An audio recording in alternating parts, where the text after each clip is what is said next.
Hey, what's going on, everyone? In this video, we're going to be doing a very popular fantasy book review, and it's a fantasy book that's been recommended to me several times since I started the channel, and it is The Way of Kings by Brandon Sanderson, and this is the first book in the Stormlight Archive. And I finished this book for the last challenge, or one of the last challenges I did for the One Readathon to Rule Them All back in May, for a challenge of reading a book over 1,000 pages. And I think this book was like 1,008 or 1,009, something like that. So, being the only fantasy book I owned over 1,000 pages, I read this one, just finally getting to review it. And part of that reason is I didn't think it was that amazing, to be honest. I know that's probably going to be kind of an unpopular opinion from what I've seen, just based on pretty much everyone else. Not quite everyone, but most people.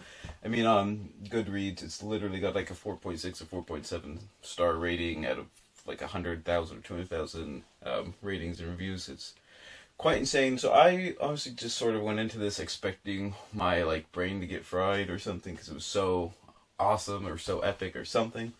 And I don't know, it was just like a huge letdown for me, to be honest. So in this video, we're going to be doing like all my other reviews. It's going to be spoiler free, but I'm going to try and keep this one a little bit short because I might try and do a special sort of panel discussion, longer type thing, I guess, on the first book in the Stormlight Archive, The Way of Kings. If I can get that together, there won't be really a need for me to be super long on this video. But so let's just go right ahead. And there's so many things I have to say. Let's just get the first thing out of the way first. I didn't feel it needed to be that long. I don't really have a problem with really long books, I guess, per se, but if a lot of the page count is really just sort of treading water and not really getting much accomplished, just it doesn't need to be there, I guess. So even if you took out 200 pages or something out of this book, you're still left with over 800 pages. So it's not even like it wouldn't be a giant, awesome, epic, epic fantasy doorstopper. But it just felt like a lot of it was sort of just tedious, keeping the page count up. The characters, besides Dalinar, I really couldn't get into them. Like, it was just, I don't know. I felt Kaladin was like the biggest Mary Sue ever. Pretty much he's good at every single thing that he's around or touches or tries. He's just going to be, a superstar at it, so he was kind of boring to me. Shallan was just, her whole, like, plot line was just, I don't know, it was the most tedious thing, like, ever. Pretty much nothing happens, like, once she becomes, like, oh, can't say anything, obviously, but once she kind of establishes herself in a certain position, that's pretty much it for almost the entire book till the end. So I kind of felt that way with a lot of the book besides Dalinar. Like, actually really enjoyed him, and he's kind of, at first you kind of think he's going to be kind of a square and very, just completely lawful good, but he's got actually a lot of like flaws and complexes and stuff, and he, like I said, he is a complex character with like a bunch of different things going on. So he turned out to be really enjoyable. He was the only one I actually look forward to reading about. Like I said, the other ones, not so much. And I always feel like characterization is probably the most important thing for me when I read a fantasy book. The plot's okay. I didn't think it was anything like super special. He does have a really, really good like finale, like the last big explosive, grand part of the plot, the big scene, is really well done. I did enjoy that. And let's see. The world building. Okay, that's probably like the highlight of Stormlight Archive, or at least The Way of Kings, since that's the only one I've read so far. Is the world is really big, and he does like the areas he sticks in are fleshed out really well. Some of the other areas aren't so much, but if there's gonna be 9 other books, I'm sure there will be time for those to get fleshed out as well. So probably definitely the strongest point of this book was definitely the sort of world building aspect to it, the grand scale of everything. And there was just, I don't know, there was just a couple things, and by a couple I mean quite a few, things that just kind of bothered me with the book. I'll go into those a little bit more detail if I do the panel thing, but basically, briefly, there's sort of this giant this one country's almost entirely military force, and all their like basically like leaders and stuff are sort of just camped away on this big other campaign, kind of in a nearby sort of kind of no man's land location, but and they're there for like literally like 5 or 6 years, and back home everything's just like running like nothing happened, even though they have pretty much the entire aristocracy in the military is just like left almost. Why another country doesn't just like conquer them, I don't know. Now for me, probably the biggest thing that I really didn't like with the book was that almost all the main characters either have stuff or have powers that just make them so much more powerful than pretty much everyone around them that they can't really be defeated, or even like it's not even like a contest. For example, in the book, a lot of the heroes have things called shard blades and shard plates, which basically are just like super mega like weapons that make you stronger and faster and have more endurance, and they can like kill you in like just like tiny little cuts and everything. Pretty much if you have shard plate on you, I mean you could literally probably get like hit with like a bomb and almost like survive.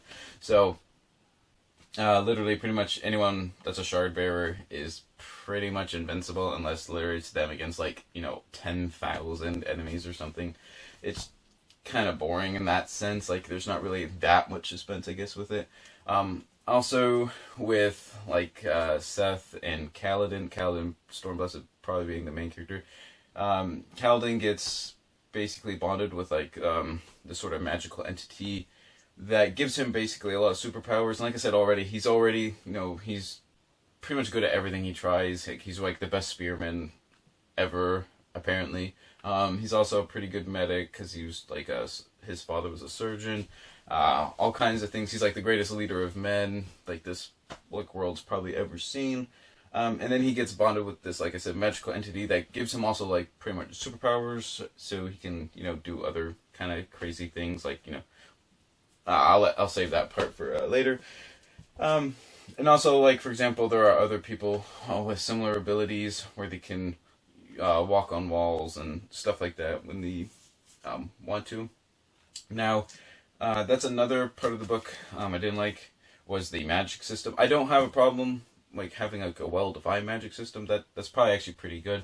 However, the way Brandon Sanderson like kind of set it up, it almost read like I was reading like a like textbook or like a video game tutorial on how to do this. It's literally for example, there's a magic system of bindings, and he literally goes, "This is the first binding," and then like explains it.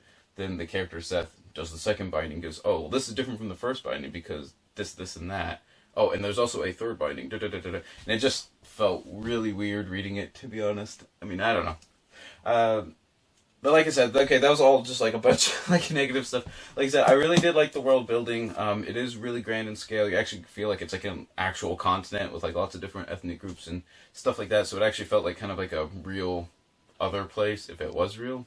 I don't know. And like I said, I really enjoyed Dalinar. He's really the only one I really liked, but him and Kaladin had quite a bit of the book. So that was good in that sense. So a lot of the book I did have a character I actually enjoyed reading about. And I like the whole grand scheme of the plot, I guess, like how massive this sort of the stakes are getting. That's definitely good because he's kind of set it up for everything to be raised in the coming books. And I've heard that Words of Radiance, the second book in the series, is better than Way of Kings, so I'm definitely going to continue the series. I don't know. I don't know if it was really I disliked it that much, or I just expected this book to be just a lot more amazing than I thought it was. I mean, I don't know. In my personal opinion, I just felt if a lot of it was just cut out, it would just make the book a lot tighter and just not as much of a slog to get through. I guess like if I feel like I'm being dragged out reading it, that just obviously make me not gonna want to read it as I keep going. But I finished it, and like you said, there were definitely really good scenes that were enjoyable. There were just a lot more scenes that I felt had basically already been stated like earlier in the book or just weren't needed. But like I said, overall, I'm going to give Way of Kings only 2.5 out of 5 stars, and I know that's going to be kind of unpopular, I guess. But I don't really care, to be honest. I'm going to keep reading the series like I said, because I heard Words of Radiance is, or I've heard, it's a step up from The Way of Kings. So maybe after all this groundwork has been laid for the series, so I'll pick up from there.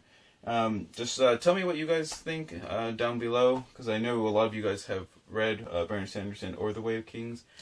Just leave some comments down below. I'd be happy to respond to them, or if you agree with me. Most likely a lot of you will probably disagree with me, but that's okay too. I don't know, it just might not have been really my cup of tea, and it was probably just more my expectations were a little too high.